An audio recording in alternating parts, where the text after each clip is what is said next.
temporarily closing a 23-mile stretch of water just off the Florida Panhandle tonight. They're closing it to fishing of crabs, shrimp, and saltwater fish because of the oil spill.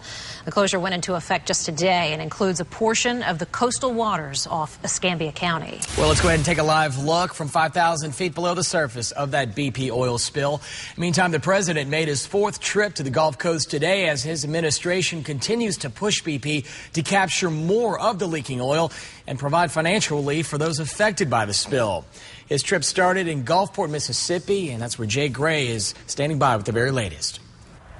Good evening. With the president here, it's been a busy day in Gulfport, but not nearly as busy as it should be on these beaches. There's no oil here yet, but plenty of fear.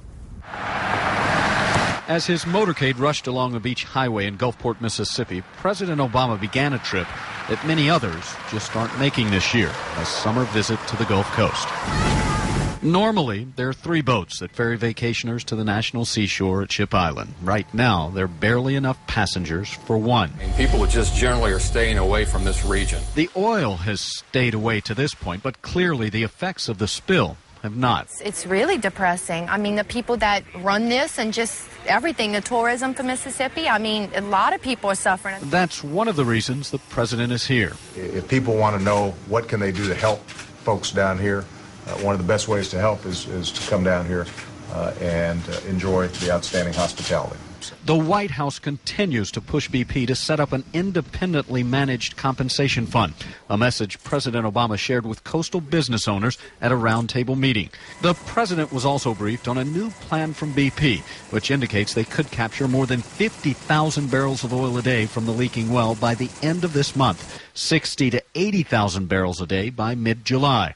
The current high estimate of the spill from government scientists is about 40,000 barrels a day.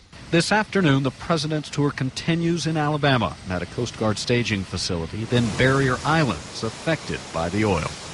The president will end his day in Florida and spend part of Tuesday there before returning to the White House for his first address from the Oval Office to update the nation on the situation along the Gulf Coast. In Gulfport, Mississippi, Jay Gray, WPTV News Channel 5. And stay with News Channel 5 for continuing coverage of the black tide disaster, both on air and online.